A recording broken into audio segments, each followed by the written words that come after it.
को लेकर लखनऊ में बीजेपी नेताओं के बीच बैठकों का दौर जारी है। आपको बता दें कि राष्ट्रीय महासचिव बीएल संतोष अलग अलग सभी वरिष्ठ नेताओं से मुलाकात यहां पर कर रहे हैं। साथ ही दोनों डिप्टी सीएम से भी देर तक मुलाकात हुई है। दोनों डिप्टी सीएम से करीब 2 घंटे तक बातचीत हुई है और चुनावी तैयारियों का जायजा लिया गया है। बैठक के बाद केशव प्रसाद मौर्य ने कहा है कि 2022 में हम फिर से चुनाव जीतेंगे और इस बार भी 300 के पार आंकड़ा होगा।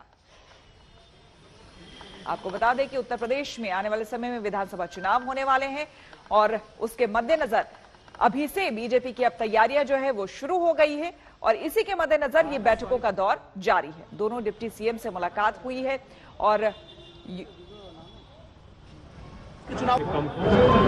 कोरोना पे नियंत्रण के और अच्छे उपाय कैसे किए जाए, जगह जगह हमारे कार्यकर्ता संगठन सेवा के कार्यक्रम के अंतर्गत कैसे और प्रभावी बन सके, यही चर्चा के विषय है। यूपी चुनाव 2022 के चुनाव को लेकर नहीं, जाहिर सी बात है, बैठेंगे तो तमाम चीजें आती हैं, लेकिन इससे मुख्य उद्देश्य कोरोना संक्रमण पर रोकथाम, क्षेत्रों में जाके अच्छी तरह से काम करना, आने वाली परीक्षाओं में हम कैसे कहाँ पर कराएंगे, कैसे क्या करेंगे, ये सारे सामान्य विषय होते हैं जिसकी हम लोग सूचना देते हैं। बैठक का भारतीय जनता पार्टी के मेरे संगठन महामंत्री हैं और संगठनात्मक दृष्टि से बैठक पर चर्चा हुई है। बैठक जो चर्चा हुई है बहुत अच्छी चर्चा हुई है।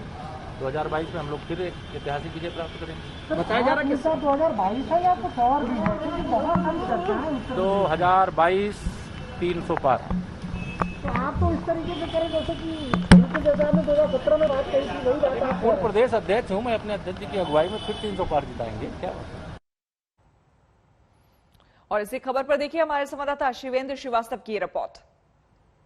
हम इस वक्त बीजेपी दफ्तर में हैं लखनऊ में, जहां पर पार्टी के नेताओं के साथ बीएल सुरेश मुलाकात कर रहे हैं, संगठन के नेता हैं और ये बेहद अहम बैठक है क्योंकि इसमें सभी मंत्रियों को, जिसमें उप मुख्यमंत्री केशव प्रसाद मौर्य और दिनेश शर्मा के अलावा तमाम जो दूसरे मंत्री हैं उन सबको आधा आधा घंटे का टाइम दे करके बीएल सुरेश ये जानने की कोशिश कर रहे हैं कि आखिरकार उनका सरकार को लेकर के और तैयारियों को लेकर के क्या कहना है।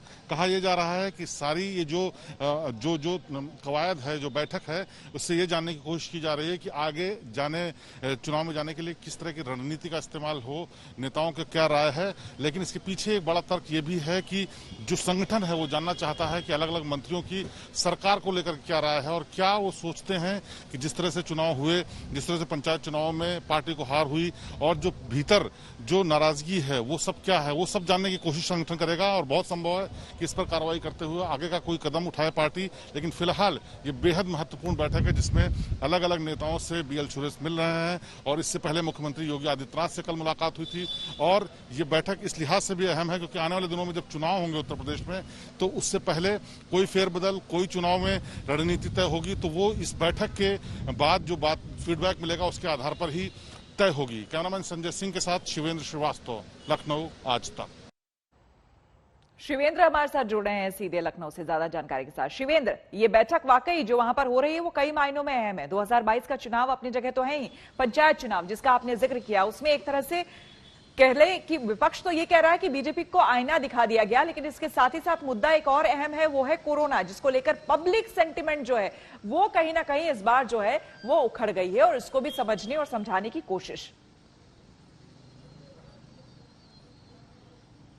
देखिए श्वेता, एक बात बहुत साफ है कि जिस तरह से नेता बाहर निकल के आके कह रहे हैं कि कोरोना के लिए रणनीति तय करनी, इसके लिए बात कर रहे हैं, वैसा बिल्कुल नहीं लगता। उसकी वजह साफ है कि अगर पूरे प्रदेश में एक मैसेज देना है कोरोना को लेकर के तो सब लोगों को साथ बिठा करके ज्यादा दिमागों के साथ, ज्यादा माइंडसेट के साथ इस बात को कम्युनिकेट किया जा सकता था और वो रणनीति शायद ज्यादा कारगर भी साबित होती। लेकिन जिस तरह से अलग अलग बैठ करके मुलाकात हो रही, चाहे वो डिप्टी सीएम हो, दूसरे मंत्री हो, और उनको अकेले वक्त दिया जा रहा वो भी आधा आधा घंटे का, उससे दो बातें बहुत साफ हैं कि पंचायत चुनाव में जिस तरह से हार मिली है उसको समीक्षा एक तरीके से की जा रही है और इस जो समीक्षा उत्तर प्रदेश से रिपोर्ट गई है उसको लेकर केंद्रीय नेतृत्व संगठन का राजी नहीं है। वो नहीं इस बात को मानने के लिए तैयार है जो यहां से रिपोर्ट दी गई वो सही हो सकती है। शायद इसीलिए जो स्वतंत्र देव सिंह अध्यक्ष हैं प्रदेश के, उनको इस पूरी बैठक में नहीं बुलाया गया। यानी जो महासचिव हैं वो चाहते हैं कि इंडिविजुअली लोग बताएं बगैर डर के, बगैर आशंका के, बगैर लाग लपेट के कि आखिरकार क्या दिक्कतें हैं जिसकी वजह से पंचायत चुनाव का ये पूरा मामला हुआ।